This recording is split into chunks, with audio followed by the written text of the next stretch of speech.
Hi, everyone. It's Alan Thornton, President and CEO of St. John's Community Services, back with another episode of Advocates for All. Some of you may not know this, but in November, we celebrate National Hunger and Homelessness Awareness Week, and that is the week of the 16th. And so it's right before Thanksgiving. And I'm really excited because we brought on homeless services to St. John's just a couple of years ago. And joining me today to talk about that work and that effort is Chris Teitelbaum. He's our program supervisor of our Ithaca Emergency Shelter, as well as the day center program there known as the Friendship Center. Chris, welcome. Thank you for joining me. It's a little early this morning, but and it's both gray where we are at. You're in New York, I'm in DC, and it's pretty great. But thank you for taking the time this morning and joining me. Yeah, absolutely. Good morning, Alan. So, Chris, maybe for people that don't know what we do or aren't as familiar, maybe they're not in the Ithaca area, can you take a minute and just kind of explain the services that are provided and maybe the people that receive them and the numbers of people that you're seeing coming through your shelter doors? Yeah, absolutely. We have a 3-story building in downtown Ithaca. We provide emergency housing for anyone over 18 years old. If someone's below 18 years old, we refer them to other agencies.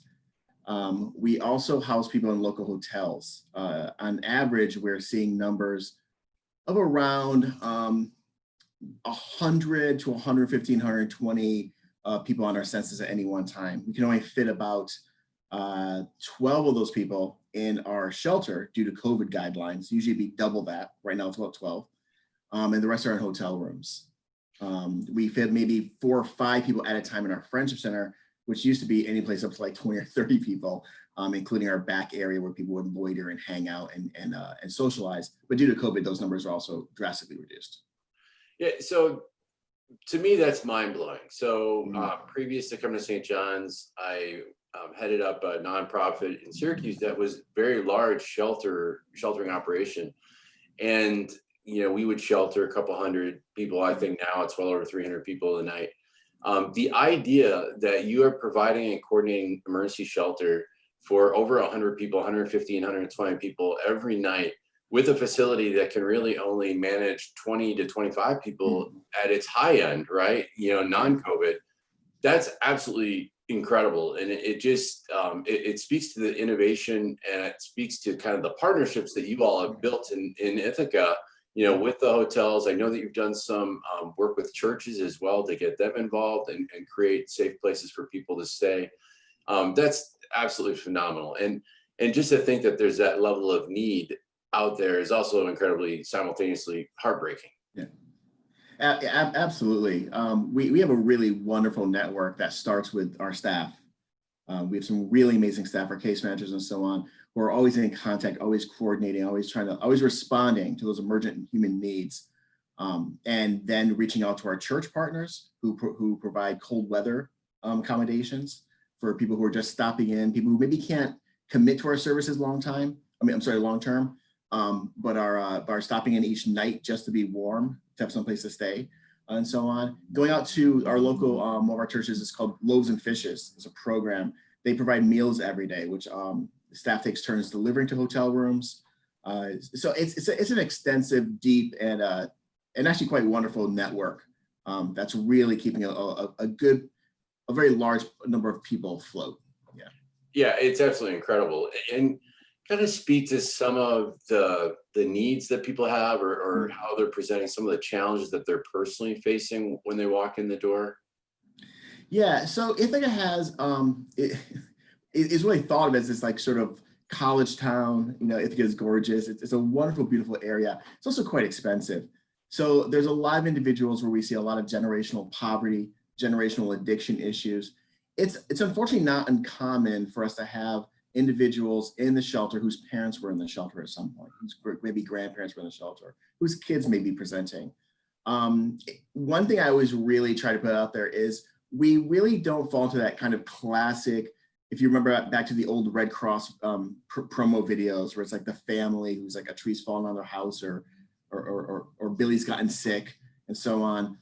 Here we have a lot more of people who are really just kind of struggling, right, to get out of generational poverty and so on. A lot of addiction issues. So we let people present with addiction issues. mental health issues, and then just that generational trauma. Yeah, so you've got, not just episodic homelessness, like you Mhm. were saying, but you've got a high level of chronic homelessness too. A lot of chronic homelessness, absolutely, yeah. And those individuals, unfortunately, are facing incredibly, adverse situations. Like you Yeah. said, whether it's mental health issues that are Mhm. being untreated, or maybe it's addiction issues that are very active. And I like how you brought up trauma, because that plays a huge role Yeah. in the lives of the people that we serve there, and generally that experience homelessness across the country. Mhm. Speak to that a little bit more, because I think sometimes there's a stigma, or I know sometimes that Mhm. there's a stigma relative to people experiencing homelessness that does not take into account that some of what they're dealing with now is a result of issues from a long time ago, that they Yeah. haven't been able to fully resolve, or haven't gotten the support they need. But can you give a sense of kind of what does it mean to take a trauma-informed approach to the work that you all are doing? So it's actually a bit tricky, which is sort of fascinating, in that because where we work, we don't want to unpackage things, right? We don't have quote unquote mental health staff on, on board, but we really want to try to meet people where we're at, right? We want to try not to re-trigger people. We want to have a very compassionate, client-centric approach, and we also want to remember that I think the state of being homeless is a traumatic state, right? So people are constantly almost being re-traumatized. Having to adapt to being homeless forces the creation of what the rest of us would call maladaptive sort of tendencies. And so we're always trying to hold a line on one side where we keep people safe and we have rules and so on. But on the other side, really trying to meet people, get them connected to the services that can address their trauma. And I think primarily just try to make people feel safe. I mean, that's excellent explanation. And it also speaks to, again, some of the challenges that are there at the program level, because, we were talking beforehand, and right now, the bulk of our services in Ithaca really do center around people that are experiencing immediate crisis. They're having an emergency. That emergency could be episodic, or it could be ongoing. They're perpetually in crisis for one reason or another. And so, we don't have yet in place those other supports to help people, move out of some of those situations. I mean, that's something that we're hoping to over time build, but it's probably through partnerships right now that, that those next steps take place. So maybe speak to some of that, like, so you have somebody, you're trying to keep them stabilized, you're trying to create that safe environment. What kind of next steps might we try to work towards, or what kind of resources in the community might you be able to connect them to? Yeah, absolutely. So when someone comes in, they always do an intake, which I think is probably fairly common throughout the company and throughout people's experiences. At that point, really being headed up by Kate Lowe, who is our head case manager, there's a real attempt to get people connected, not only to DSS, which is mandatory, right, because of our contract with them, but also to get people attached maybe to adult protective services. There's a very robust youth services sort of network in town. Again, as I mentioned, if someone's below 18, there are services for them. We have a really, really dedicated team. They're almost like street warriors, team of street outreach people who work for the county and so on, who work in the local homeless encampments. They're always keeping tabs on stuff. So there's a lot of people working together to create a web of support. And it's really our job to, in a very non-territorial way, help people say, we got the roof over them. Now let's hand them off to you because you can help them get to this next step. Whatever the next step may be. There's a really nice sort of very low income housing project near town called Second Wind. We try to get people into. So there's a lot of people. You're talking everything from official advocates, mental health and so on, to non-official sort of NGO advocates who may be able to supply other needs. And we just have to sort of stay savvy, on our toes, and creative, and trying to figure out who can we try to hook people up with. Yeah, it's very entrepreneurial. I mean, in a lot of ways it is, yeah. And also speaks to just the collaboration that it really does take a community response. And I'm proud of the fact that our team doesn't work in isolation. Yeah. but that they are part of a community solution Yeah. of passionate advocates and people that are trying to bring about positive change and opportunity for people that are struggling in these times right now, and find themselves in this position of being homeless and without a place to live, without a safe place to live. You know, one of the challenges, just the reality for people that may not know fully about Ithaca, it's a small town, you know, in a large county. And like you said, has, you know, a number of great academic institutions. You've got Cornell, you got Ithaca College, you got Tompkins Community College that's so far away. And, you know, I think the challenge there is it really has driven up. And there's also been, it's one of the only towns in upstate New York where there's been economic growth. Yeah. And so that's good. That's all positive. But at the same time, it also drives up the cost of housing, and affordable housing is almost impossible to come by in Ithaca. So how do you, like, what do you think over time, like solutions for that kind of a challenge? Yeah, it's really tough, because you're right. It is a very expensive town. I mean, even houses that you would think would, I mean, just anecdotally, I just had a friend who bought a house here, and honestly, I think it was close to $500,000 cash. Yeah. You know, and this, it's a nice house, you know, Yeah. but someplace else would be like $130,000 house, maybe, you know, $200,000 house. So it's very expensive here. And there's not a lot, because of the growth, there's not a lot of available real estate close to services. Right. Which is really the crux of the problem, right? You do have a little bit of that not in my backyard mentality. And so there's this constant tension, this constant pull of what do you do? The Second Winds program that I just mentioned is out of town. You take a bus out of town. It's on the way toward Elmira. I think probably a good 3 or 4 miles out of town. So I think part of the solution is really being creative in those relationships with landlords. I think one of the successes in Ithaca is I do think the mayor has steered the creation of a lot of new housing that's very attractive to people who, you know, who have means, but that's freed up a lot of older houses, and those landlords are now looking for tenants. So if you can provide the services, provide the sort of overwatch sometimes that makes those landlords feel more comfortable, then you can get individuals who have maybe very poor renting histories into some of these houses. So relationships are really, really important. And I think also just looking for new ways to increase the stock of zero income or very, very low income housing, maybe something much more of a housing first model, maybe looking at some of the examples from like Portland or Seattle, and so on. I'm a huge mini tiny house advocate. Well, I think there's room for all of it, and I agree with you. I think that innovation, you know, I was talking with Roy, who's the director of our program up there, and we were talking about the future and what do we hope to accomplish. And I just kept saying, don't get locked into one solution, because particularly in that community, given the unique challenges, the lack of housing, the lack of land, if you will, that's close to services, we're going to have to think out of the box and be innovative. I mean, that's just, and are some great models for that in that community as well as across the country. So yeah, it's definitely something that we have to keep working towards and thinking about. How do we help create more affordable housing? You know, what does that look like in your community? A challenge.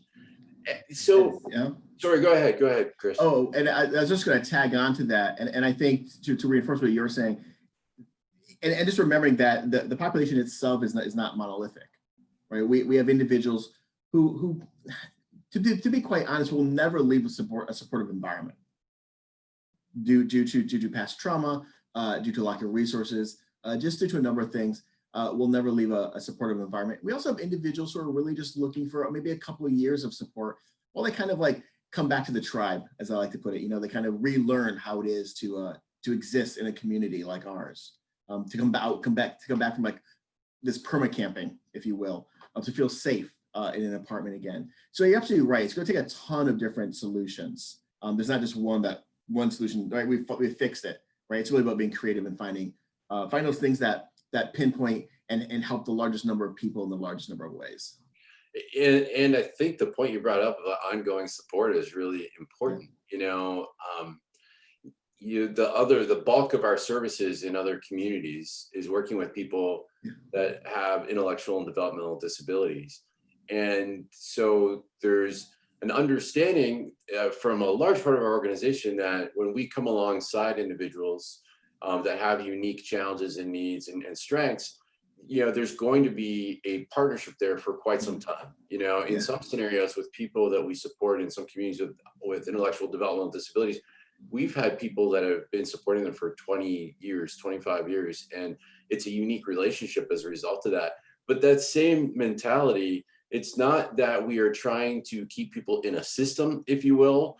It's the reality of their situation that in home health services, you have people that, whether it's trauma, you know, the underlying cause of mental health issues or addiction issues, whatever it might be, you know, they're going to need long-term support. And I think we want to play a role in that. In the communities that we are in, we have to advocate that those supports exist for individuals, you know, and yet at the same time, help them to live their life to the fullest and their highest degree of independence and interdependence in the community, you know, because we believe that that is, we don't want to be paternalistic and own their lives for them. We want them to support, we want to support them towards achieving their goals, whatever those look like. Yeah, absolutely. So, Chris, you've got a lot, like, so the last 2 years is so wild to me. The first year that we had the shelter operations, you guys served a record number of people ever served before. Right. Then the second year, you followed that up by doing the large amount of services that you're doing in the midst of a pandemic, you know, and that's created some huge challenges. And I have to believe it's created a lot of stress, both for you as well as your team. How are you all coping? How are you taking care of yourself? What advice maybe do you have for others in similar situations, or just trying to juggle multiple challenges through this time? Yeah, so you're absolutely right, right? So we opened with this I believe it's going right into cold blue, massive number of people, almost 200 people per night, and now with COVID and its restrictions, I think on one side, from my chair, I try to be sort of very compassionate and understanding that staff stress levels are going to be higher, that you may see some staff behavior which is sort of abnormal as they try to like navigate. So something before that might have been, you know, maybe like from a disciplinary point of view, a written warning, right, is really like, hey, what's going on? How is everything? What resources do you need, right, on your side? Really trying to connect staff with resources, trying to listen, while still maintaining operational guidelines, right? Still, there's still expectations, stuff has to get done. But I think you have to understand that people are a little bit more afraid. You know, I don't have kids, but I've become much more sensitive this past year to staff who do have kids, you know, and sometimes have to call at the last minute saying, I can't make it in today because the school just decided to change their schedule and my kids are home, right? Or they're not, or they have to do some schooling thing. So I think it's about being really creative, being very sensitive, holding a line, because I think the line in the structure brings a sense of safety to people, holding expectations, but having a really open ear to what people's issues are and how they're navigating, because it's also a great place to learn new ways to sort of navigate all this, like what's being successful with the staff. We have increased our sort of the outside resources staff. Like starting this week, there's a self-care Zoom training that's going on. Starting in a couple of weeks, we have a hospitality training that's going on from one of our local partners, just to kind of increase people's skill sets, try to get more tools in their toolbox. But it is a challenge, right? Because not only with the staff are not only dealing with their home issues with COVID and the fears around that, they're also dealing with the additional stress that's happening to clients due to COVID and the restrictions on the services clients can get all over the map due to COVID. Yeah, I like your emphasis there on empathy. And I think as an organization through this time, we're certainly not perfect by any means, but I think we really have tried to increase the value of empathy throughout the whole organization, and just acknowledging that this is an incredibly challenging, stressful time, and being just a little more flexible Mhm. in terms of kind of the work environment and trying to be supportive as well, just from an emotional Yeah. standpoint. So it's incredibly necessary during this time. Yeah. I also want to highlight that, to my knowledge, and things are always changing, so it could have changed within the Mhm. last week. You all have not had a positive COVID test, from what I understand. Again, that may have Mhm. changed, but I know up until at least I believe a week ago, um, that's miraculous. I mean, Yeah. frankly, to have gone 5, 6 months in the community, serving a population that's very vulnerable, and not having any active positives, which is just incredible. I know people have been Yeah. tested. I know that they're increasing Mhm. testing. There's always obviously the risk that somebody's going to test positive, and then we follow through with all the protocols that are Right. necessary. But I think it also says a lot about just what you said about holding the line and trying to create a safe space and having the right protocols in place. You guys have done an amazing job on that. Yeah, I really have to sort of congratulate staff on that. It's tough, and people get tired of it. I think one of the things that's most exhausting is just the constant, like, take your temperature, wash your hands when you come in, right? It becomes tiresome. You wear your mask all the time. But this, and there's been grumbling. Staff are human, but they've held the line, and we have to congratulate them on that. Yeah. And it's been good, yeah, because it is scary. I think that the homeless population around here has a strange sort of barrier between them and COVID, in that they're kind of an insular population. But if there was a COVID outbreak, it would be a nightmare. Yeah, sure. Yeah, they're So so staff, yeah, yeah. They so just staff holding that line. yeah, they have underlying health issues. They're very Yes, much at yeah, risk. I mean, yeah, so very vulnerable. yeah, Well, I do want absolutely. to congratulate you and your staff, and I want to say thank you to you Thanks. and the team there for doing such an amazing job, to be providing the level of service and support that you are in the midst of just an amazing period of history. The pandemic is just incredible, and it